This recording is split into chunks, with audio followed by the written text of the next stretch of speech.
Do you want to improve at a quicker pace? Check out the GitGud Course. Instead of just understanding concepts, you'll learn how to implement them directly into your driving.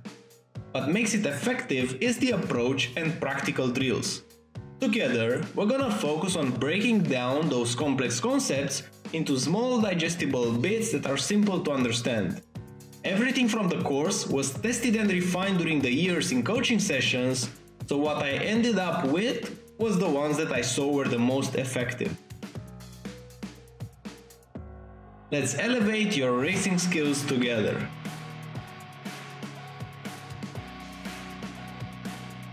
Now for the track guide. Before starting, if you enjoyed this content, giving it a like and a subscribe, it's a free way to support the channel as I can produce more content like this.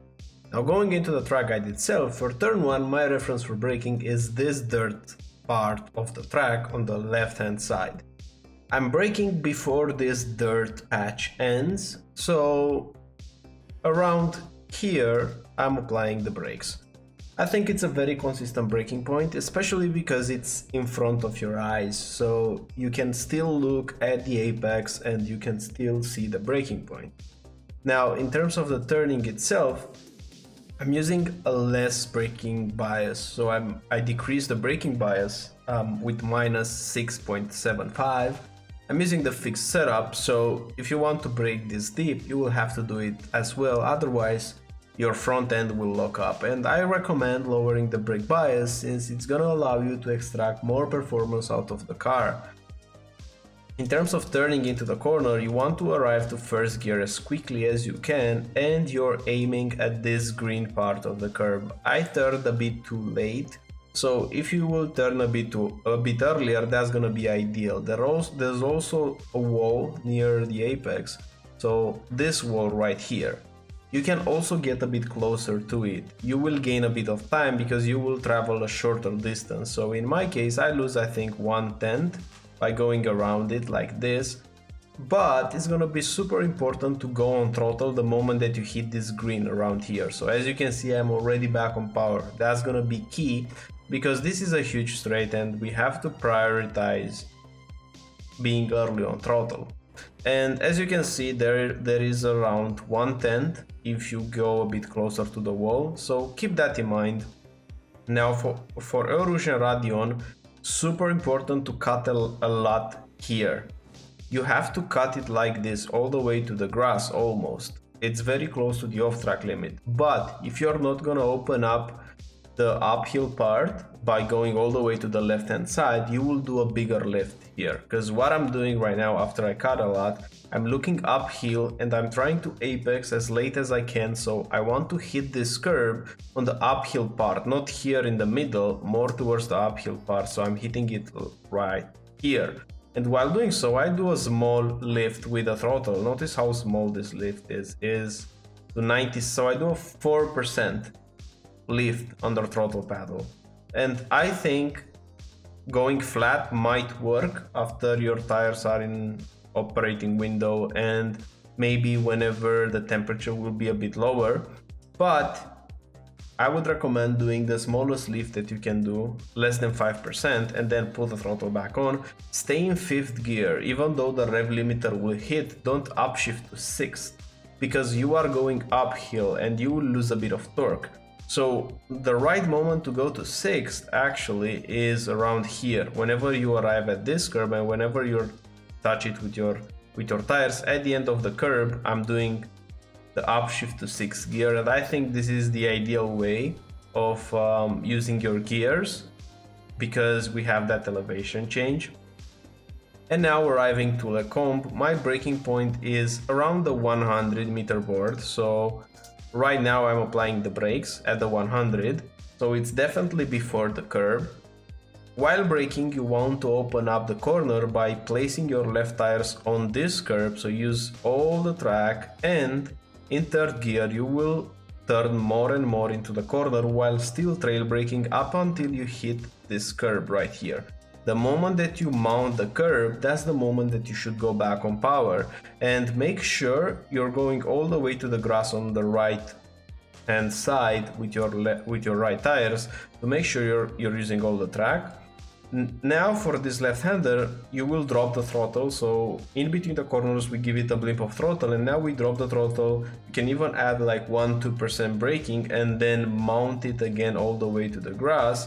Ideally on the exit you will be in the center of the track. You don't want to be on the right hand side, just be in the center. Push the car all the way to the left like this, and the moment that you are at the white line you will turn and do a 100% lift. So I'm lifting, dropping it to 0 and then picking the throttle back on. You can add like 1% braking in between the two, but don't try to do a lift, let's say a lift to 30%, 40%. It's not gonna work that well because you will probably not hit 100% throttle before doing the lift. So it's a lot more important to be flat before and then do this lift to 100, because what's gonna happen when you do the lift from 100 to 0, you will shift more weight to the front tires and therefore you will have a bit more grip to turn the car. So keep that in mind, clip this curb and then use all this space like this. Quickly reposition the car because you can get an off track if you stay in this sand part and if you touch this grass on the left hand side. So move as quickly as you can. Now for this corner you will brake before the curve begins. So at this point I'm already at 28% braking. You have to brake a bit earlier than that, and I'm looking to brake and go diagonally towards the corner. So I want to arrive from this point onwards. I won't brake in a straight line, I will brake and turn at the same time, and notice that my car starts leaning towards the right side because now we have a double apex corner. This is a long corner, and what I'm doing is I'm apexing here early at first. Now I let the car roll out wider while still trail braking. Notice how long this trailing shape is taking. So I'm still on the brakes, and then I'm putting back the throttle, apexing on the second time on the exit, and making sure I'm not all the way on the left side. You don't want to touch the curb on the left, you won't have enough time to reposition for the next corner. So you can be on the left side but not all the way on the left.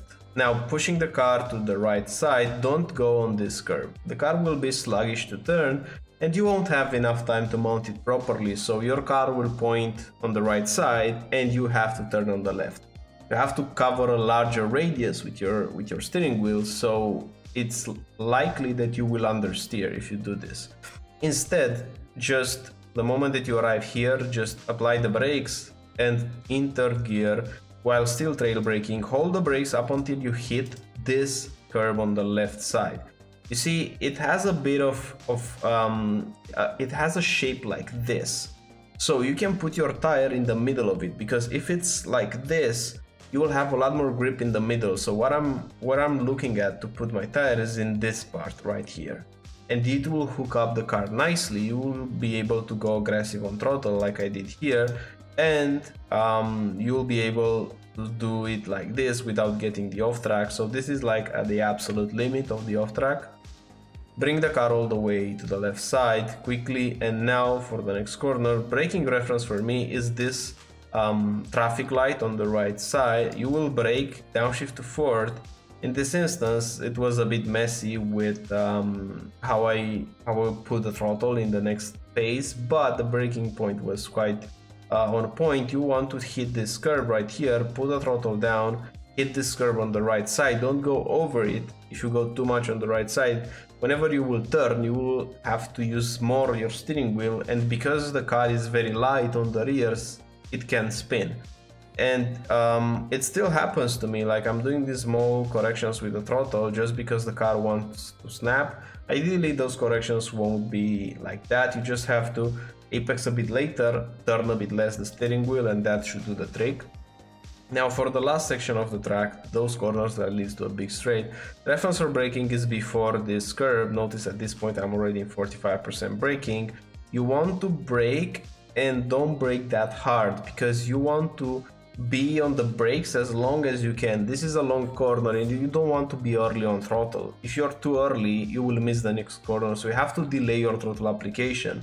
And the only way you can do that without being slow is to push the car to roll the speed into the corner. So I'm still on the brakes, still on the brakes, still trailing, still braking, still on the brakes, 1% braking, 3% braking, and just now whenever I can see that the corner opens up, and whenever I can barely see the next corner, that's where I'm going throttle, and I try to stay as close as I can to the right side. So ideally on the exit I will be close to the white line on the right side. That's the whole point. And now at 100% throttle we will do the full lift to 0, the same principle. We want to bring as much weight as we can from the rear end to the front end, and doing a lift from 100 to 0 is gonna do the trick for those medium speed corners.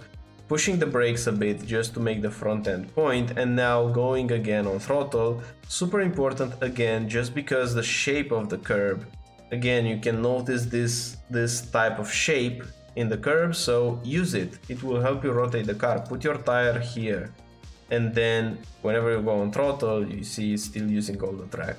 Now for the last corner, that is the big straight, actually the second to last, we have to position the car as quickly as we can on this dirt band right here. Notice that you can open up a lot on this curve, and that's exactly what we plan to do. We brake nice and early in third gear. Before turning in we go to second gear before we commit to the corner. Now in second gear trail braking, and again you want to go on this curb and you want to use the curb to hook the car. Whenever you're touching it you will push the throttle. Now upshifting to third, and for this corner right here you have to apex as late as you can. So I'm looking to hit it late, and I'm doing a lift while doing it, just like that. Now the idea is to minimize the distance traveled, so you will go here on the left side. Now the car will go on the right, and then you go to the left again. My reference right now is basically on feel. I'm looking at this curve, and while turning it with 100% throttle, when I'm going towards it, like right now, I'm doing a lift and 5% braking. That's it. Because I want to be very close to this curve when putting the throttle back on. This is gonna give you a nice exit, as you can see on the delta. And for the last corner, this was a completely mess. I missed it completely. I think there's 3 to 4 tenths maybe in this corner, but I didn't have enough time to redo the lap. I have to brake earlier than you think. That was my mistake. So I would brake right now at the white line. So I braked slightly past this white line around here. If you will brake exactly at the white line, it will be a lot better. And also focus on holding the pressure constant as much as you can. Don't drop it very quickly, because then you will lose braking performance. Downshift as quickly as you can. Use this left part of the curve before turning in, and now you should apex and aim at this curve right here. Obviously I miss it, so a bit of a shame. But for the last corner, again, you will use this curve. You want to go and put your left tire on it, because it will hook up the car nicely and you will be able to use all the track. But in short, that's a track guide around Spa with the Porsche Cup. If you want to accelerate the progress, if you want to learn at a quicker pace, check out my sim racing course. It's in the video description. It has a lot of value, and I think anyone will improve a lot. And thank you for watching. Looking forward to see you in the next one. Bye bye.